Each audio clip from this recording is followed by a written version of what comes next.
Welcome to Short Story Theater. Today we have a tale of ghosts and scobberlochers. Well, I know you know what a ghost is. But what's a scobberlocher? Well, to put it mildly, scobberlochers are idle and smarmy sneak thieves. They're a shifty lot and they pretend to be the pillars of society. You know the type. Our story is called The Ghost of the 13 Churches. It takes place on Cape Cod around the time of the American Revolution in the 1770s. The story was written by our producer Bill Russo and is part of his book, The Ghosts of Cape Cod. The tale is based on the real-life physician, Dr. Abner Hershey, who was not only the finest doctor on Cape Cod, but also the richest.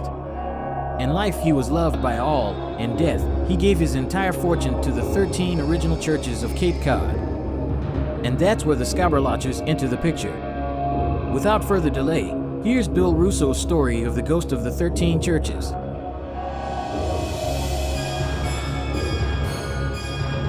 Hotels, graveyards, hospitals, old homes, and battlefields. They're among the most likely places to find ghosts. But on Cape Cod, it is said that a snorting bay mare named Mishandled and her odd-looking master, dressed in an oversized greatcoat, have haunted all 13 of the peninsula's original congregational meeting houses. Now, as in most cases, the only proof that we have is the eyewitness account. Now, here for you to judge the bizarre tale of the ghost of the 13 churches.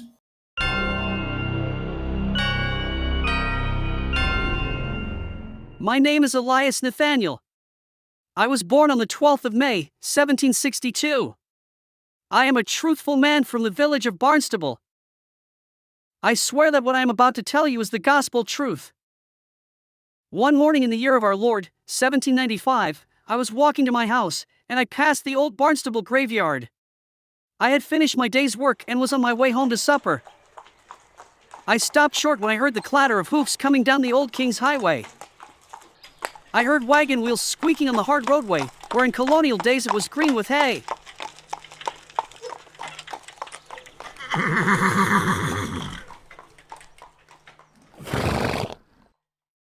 A buggy came into view. It was unlike any I had ever seen in books or in person. Completely enclosed, it had just a few small openings. A pair of letter-sized side slits were visible and a bigger one in the back. In front was a still larger cutout.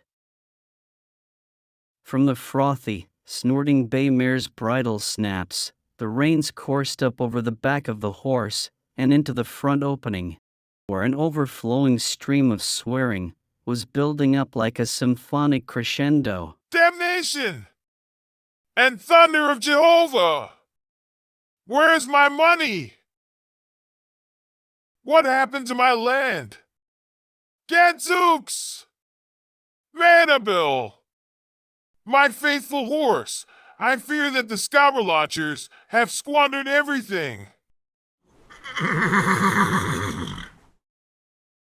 He reined in the mare and got down from the buggy. I saw his face clearly. It was the same pale, icy color as that night's full moon. The visage was scary, but his clothing was worse.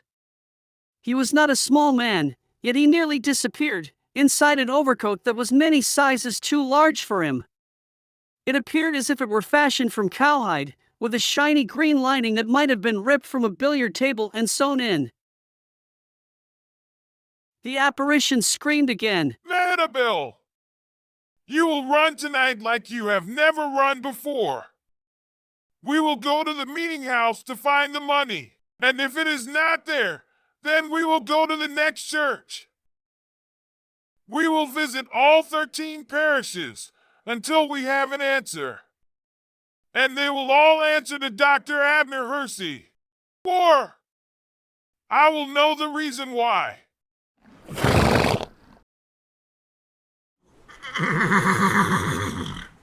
I could not believe what happened next.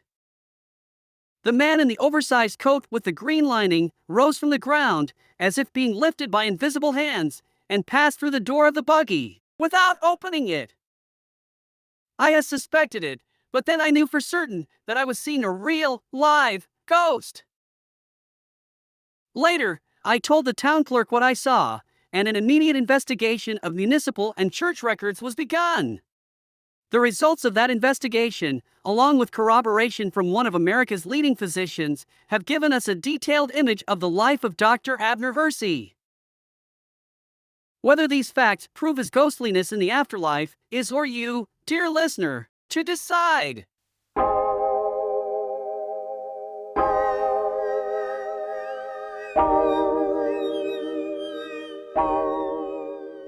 The story of Dr. Abner Hersey starts, of course, on the day he was born, in October of 1721 in the town of Hingham near Boston. His father, James Jr., was a farmer and a Plymouth County constable who died shortly after the age of 40, as had his father before him. Abner, the youngest of three boys, was just 2 years old when his father passed away. His mother would live to 85, and that's a pretty big lifespan for the 1700s.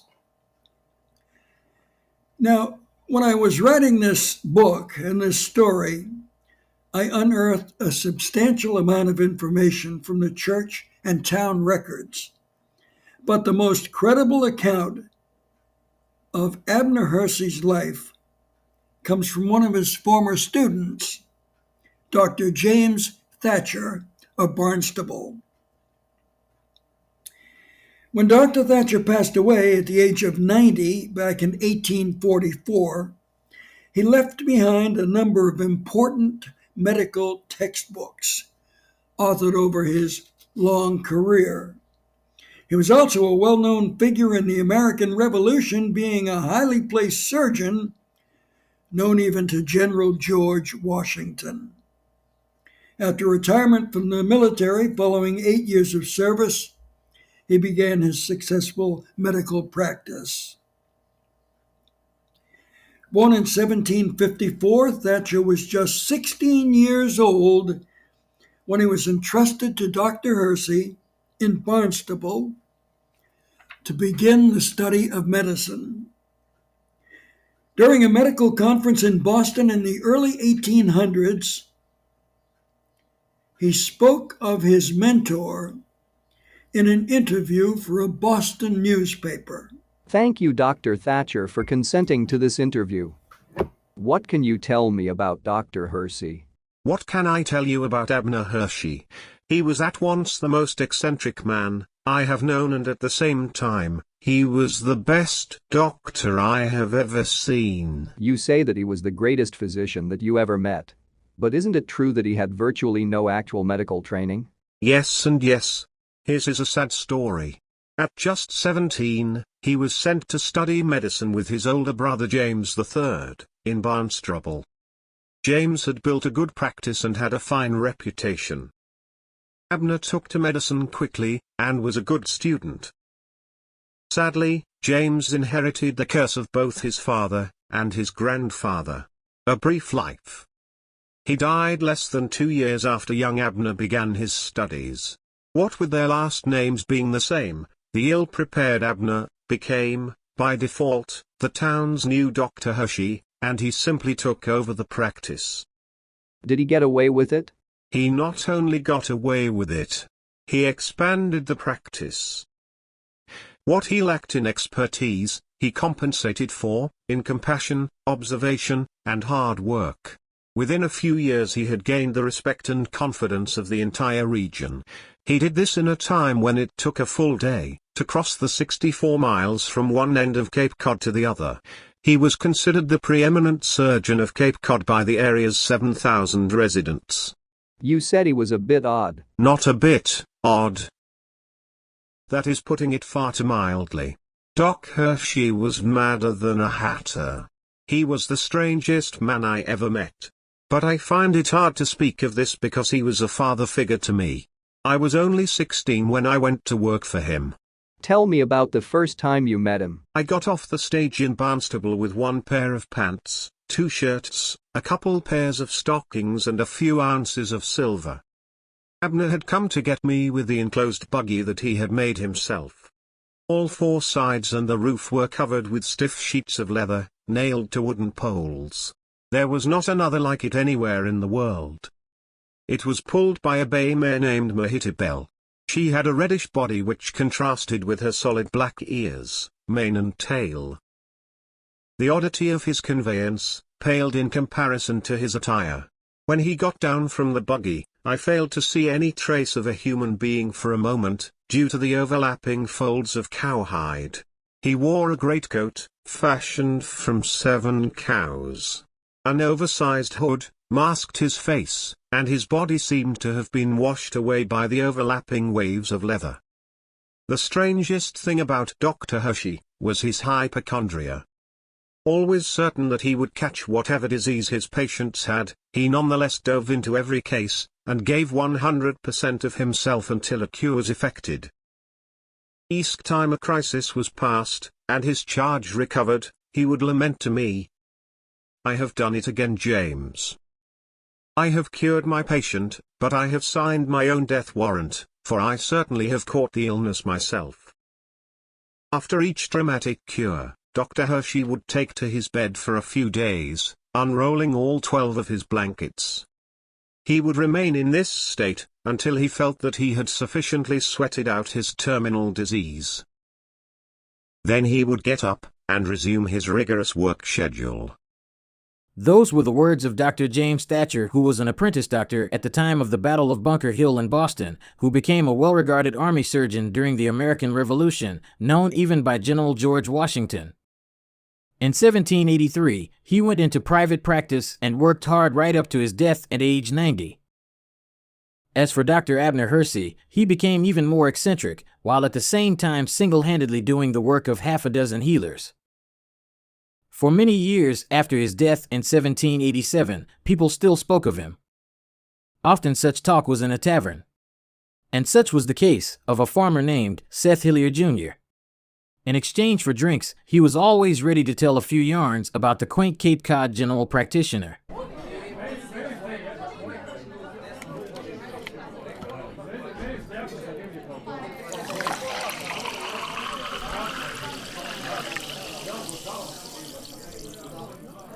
Hey, look who just came in. It's good old Seth Hillier. Hey, Seth, come on over and tell us a story about crazy old Doc Hershey. Barkeeper, pour Seth a drink.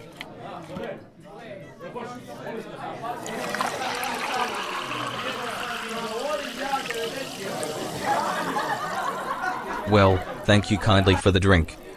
I've got a story for you tonight. As you know, Doc Hershey was a farmer, as well as a doctor. And my father was a farmer. Well, when I was a kid, Doc Hershey was entertainment for me and my brothers and sisters. When we knew he was coming to our house for a consultation, we would walk 5 miles down to the Swan River, just so we could follow him back to our house. Hiding in bushes and behind trees, we eagerly awaited crazy old Doc Hershey, not that would call him a loony to his face. He was a serious, stern man whose hawk-like features did not invite such comments. Coming off the King's Highway and turning onto Nobb's Cussed Way, we heard him before we saw him. We could hear him from 100 yards away.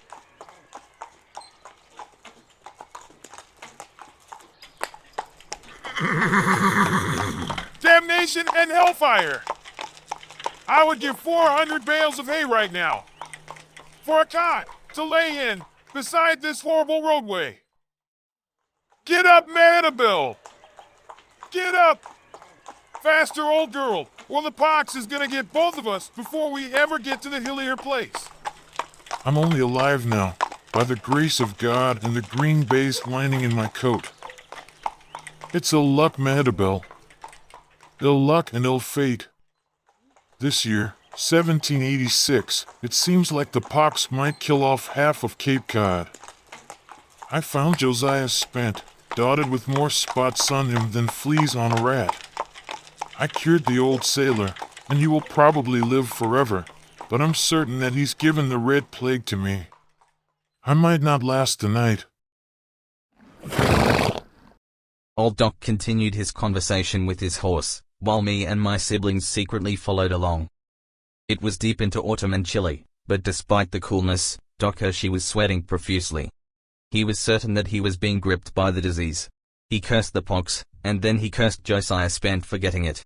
Nobody feared or hated the pox any more than Dr. Abner Hershey. And nobody cured the pox better than Dr. Abner Hershey. Though he sometimes carried a medical bag, as often as not, his instruments, powders, and potions would be snatched up from the many inside folds of his greatcoat.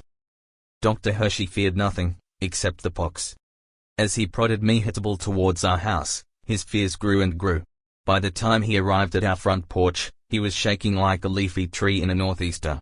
When at last, he was at our front door, his hands were trembling so badly, he could barely hold on to May-Eater Bell's reins. But as he got down from his outlandish, fully enclosed buggy, his women caprice darted to some barely inhabited corner of his mind, and he attended to his business in an efficient and timely manner. "Move it, me hittable," he commanded upon leaving the farm, with myself and my brothers and sisters still hiding and watching. "Move it, me hittable," he said again. "We've got to get home before the smallpox gets me."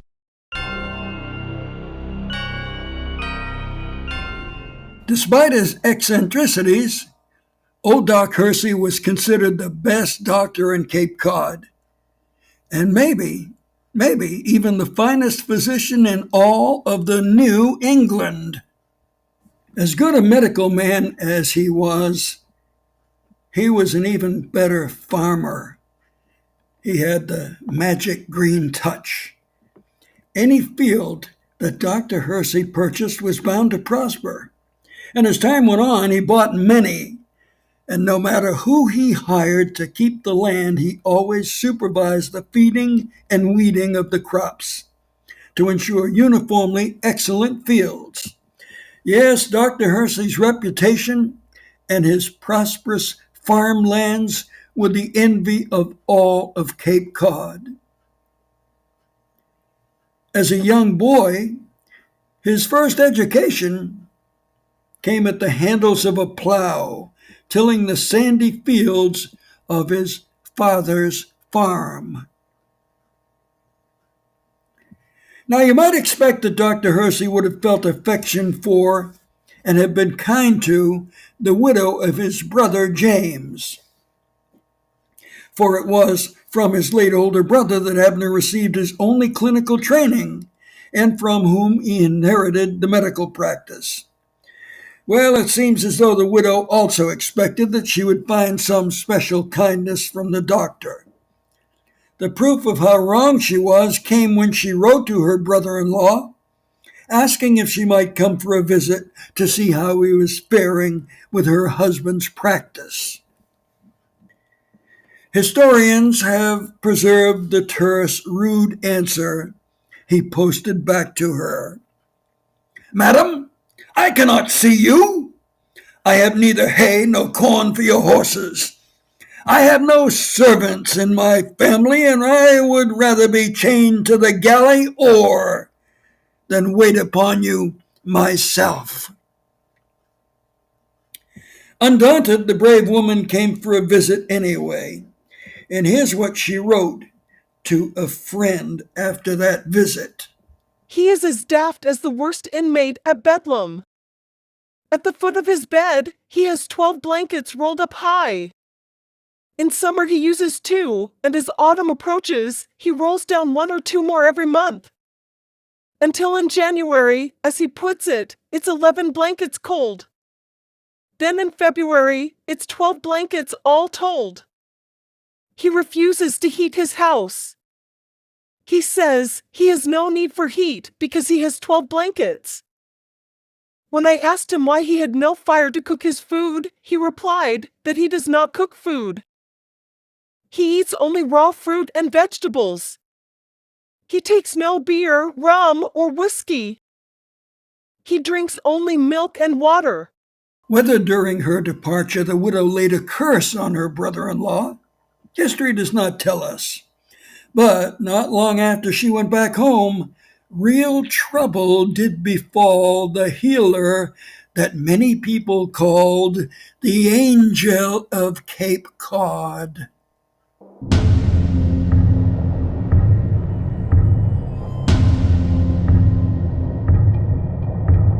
Upon leaving Seth Hillier's farm in the Truro section of Eastham, Mehitabel and her irascible companion clopped their way back towards Barnstable, which required hoofing along the King's Highway through Orleans, Brewster, Dennis, and Yarmouth before finally getting home. As was his custom, Dr. Hersey carried on a one-sided, stentorian conversation with his best friend, Mehitabel the horse. I'm itching to hit a bell. Itching. And it's getting worse. Damnation and brimstone. Fires of Hades. It's all the fault of that scobberlocher, Josiah Spent. Oh, for a cot to lie down on in the wilderness. A cave in the mountainside. A rest and respite. Just a half hour of peace.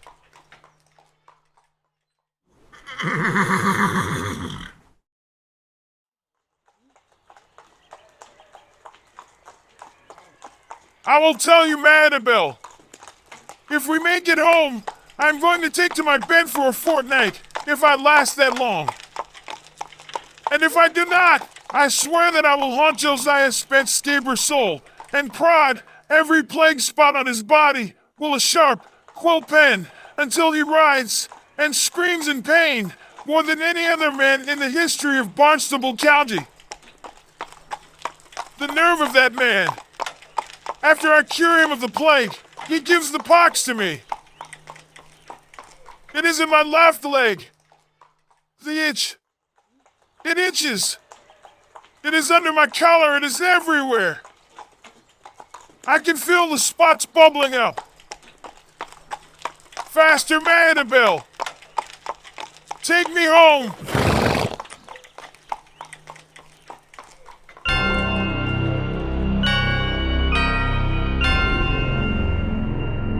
Despite being over 50 years of age herself, old Mehitabel whisked the beleaguered doctor home in record time. She was the first and only horse to draw his wagon and be his sounding board for more than 40 years. As for Dr. Hersey, he was 65 years old at this juncture, which doesn't seem too old in this day and age where people live in their 80s and 90s and even beyond, and they live productive lives. But to Abner, 65 was very, very old indeed. That's because his father, grandfather, and both of his brothers had died of natural causes before their 44th birthdays.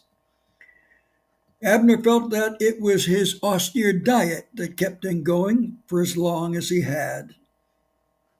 Whether it was the pox or Abner himself deciding it, he knew that he was going to die within his 14-day prediction. Well, you might wonder what kind of an estate a country doctor of the late 1700s who charged modest fees could amass. The answer is in two parts. First, though his prices were reasonable, Dr. Hersey blanketed all 64 miles of the King's Highway, which is to say all of Cape Cod, from Provincetown to the little bogs and streams that would one day be widened into the Cape Cod Canal. Suffice it to say, he had a lot of patience, and they did not mind paying for what everyone considered the finest medical treatment in the new nation. Secondly, Most of the fees that the doctor collected were plowed right back into his investments. He bought land the way some farmers acquired livestock, in herds. He had been known to purchase 4 or 5 tracts of land in a single month, and it did not matter if they were soggy or fallow, cleared or treed. Under Abner's supervision, the land would be carefully fenced in and worked, and bountiful crops always followed. Besides his medical and farm revenues, a third consideration was his economy. You could certainly use the word parsimony, except that he never spared expense on Mehitabel. He made sure that her barn was clean, spacious, and dry. He provided the best hay, grass, carrots, and oats. For treats, he gave her his own best apples. His clothing, odd though it was not cheap. Consider how much his great coat must have cost. The outside was created by 7 cow skins stitched together. The lining was baize, that's a green woolen cloth, most commonly used on the tops of billiard tables. 2 days after his self-imposed banishment, the red spots began to appear. Dr. Hersey had contracted hemorrhagic smallpox, the most extreme variant of one of the most extreme plagues known to civilization. It had recently wiped out half the population of Boston. Death generally marched in 24 to 36 hours after the scouting of the victim by the first dots. It was only by the massive strength of his internal will that Dr. Hersey was able to keep the flame of life alive long enough to complete his earthly will. His first provisions, scratched by his trembling hands from his deathbed, were for his aged horse, Mehitabel. He left his house, 20 surrounding acres with outbuildings, and his horse, Mehitabel, to Josiah Spant. Spant was an admirer of the old bay mare, and Dr. Hersey knew she'd be in good hands with him, especially since he had cured Spant of the pox, and Josiah would probably live forever. Well, Dr. Hersey left $500 to the medical school in Cambridge. They call it Harvard University now. All the rest of his estate, including buildings and farmlands in every town and village on Cape Cod, he gave to the 13 congregational churches of Cape Cod. In the will, Dr. Hersey wrote that the deacons of the churches must, from time to time, let out or rent such real estate for as much as it will fetch. The doctor advised them that frugality is always best, but at the same time, equipment must be kept in top repair. He instructed them on how to keep the earth as fertile as it was at the time of his death by refilling the land with manure. He allotted many thousands of dollars for each church to set up a well-stocked library with books of religion, farming, and of a family nature. As the second week began heading toward the Sabbath and his time was growing short, the doctor struggled to complete his document. Perhaps his mind was going when he was near death, perhaps not. Either way, he made a promise and a threat to the deacons of the 13 churches. I give you not these lands, buildings, piles of gold, and stacks of silver, but only give you the use of them. I shall return in 100 years' time. 1887. I will come back and check up on you and ensure that all is well. If I see my money is managed well, I will go away again for another 100 years, and I will return in 1987. If the lands and money are doing well, that's fine. If they are not doing well, I will return for the final time in the year 2037. If things are not well with my property at that time, 250 years from now, I will take back everything. Every brick, every stick, all the gold, all the stock in fold, every farm I will harm, and each house I will bouse. So ended the will, the threat, the promise, and the life of Dr. Abner Hersey, aged 65, physician to all of Cape Cod.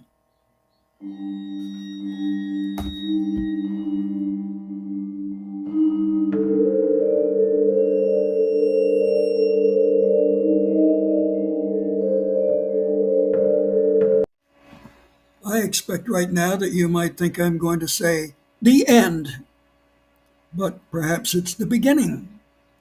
You see, it was decided that 3 deacons from each parish, 39 in all, would oversee the bequests. They agreed to gather for a meeting each year at the Lydia Sturgis Tavern on the Old King's Highway in Barnstable. The tavern was built in 1754 and came to Lydia when her father died around 1780. Under her careful hand, the business prospered for generations. The building still stands today in the 2000s. The current owners offer it as a vacation rental. The tavern was started by Lydia's father Cornelius and was an historic meeting place for the Whigs who favored separation from England. Many important conferences were held in the 2.5-story building on the south side of what is now Main Street. In fact, President John Adams of Quincy, Massachusetts, would later say that the American Revolution was born in Cape Cod in the Barnstable Tavern in 1761, when a speech by James Otis resulted in many Cape Codders changing their stance from loyalty to the crown to revolutionists. So it was in this historic hall that still stands proudly today in the 2000s that the 39 deacons of the 13 churches gathered more than 200 years ago to talk about ways to spend the money from Dr. Hersey. Their horses in stables behind the famous tavern, the 39 deacons seated themselves in 1787 for their first meeting. It was to last 3 days, and much would be decided about how to maintain the lands and keep the revenue coming in from the lands. The gathering came to be known as the Assembly of Saints. "Drinks first, then dinner," said John from Brewster to a chorus of cheers. "Yeah, then on to Hager's bedroom," added Martin from Falmouth, who was seconded by Mr. Glass from Sandwich and thirded by Marcus of Provincetown. Well, we don't know exactly what went on in that space besides gambling and the smoking of pipes, but we can be certain that some of the deacons were involved in things that would shock and anger the 13 ministers of the 13 churches. As you have guessed, little business other than monkey business was conducted on that first meeting of the 39 deacons. Thousands of dollars were spent from Dr. Hersey's fortune for food, drink, care for the horses, accommodations, and other miscellaneous expenses. But the 39 deacons resolved that the 1788 meeting would be more productive. This lofty ideal lasted for approximately 3 drinks after the start of the second annual meeting and was tabled until the next year. During the 1789 meeting, one man stood up and said they should be discussing business since the fields were not doing well. He pointed out that Dr. Hersey's land had been well cleared cultivated, bursting with the finest crops, but now, after 3 years of not taking care of the land, the fields are going arid and producing only a tenth of what they did just 3 summers ago. Pity the forests. You laid them bare. You left nothing standing, and now the wood market is glutted. The prices have fallen, and when they go back up, there will be no wood to sell. Gentlemen, I swear. Well, that man was cut short by a half a dozen loaves of bread splatting on his head, along with some carrots and a few sweet potatoes, which were thrown by a score of the assembled angels. To make it worse for the poor fellow, he was dragged outside, thrown in a horse trough, and told not to come back inside. 7 years later, a crossroads was reached, and the fate of Dr. Hersey's fortune was forever sealed. At the end of a decade of annual meetings, the income from the forests and the neglected and abandoned acres had been severely diminished, and the over-padded expense accounts of the 39 deacons had been bloated until the two sums were equal. As wasteful and unconcerned as those angels were, it did take them 29 years to spend every single penny of the doctor's fortune. Yes, almost 3 decades of the 3-day annual vacations in the Sturgis Tavern had finally resulted in the demise of the Golden Goose. Lydia Sturgis was a fairly young woman at the time of the first meeting. Approaching old age, she was still running her tavern in 1816 when the deacons held their final meeting. They stayed sober long enough to agree to sell off all of the remaining assets. There was, however, little to be gained from selling naked forests that had been axed until dead, or farmland that looked like burned bread. The bit of money that was gained from the sale was gone as quickly as a pint of ale. To be fair, it is said that the church in Falmouth did save enough money to build a library there. Well, if you're ever on Cape Cod, walking down Main Street in Barnstable on a cool, moonlit evening near the church and the tavern, and you hear the clatter of hooves on tarmac, you might hear a voice saying, Damnation and thunder of Jehovah! Where is my money? Where is my land? Gadzooks Madabel! I fear the scobberlochers have squandered everything. Try to overcome your fear long enough to shout out to the apparition. The scobberlochers left town, but they built a library in the Falmouth parish. Say it loud and say it strong, for the pox has swelled up Abner's ears and he might not hear you at first. Say it loud enough, and it might send him off to Falmouth and save you from the ghost of the 13 churches.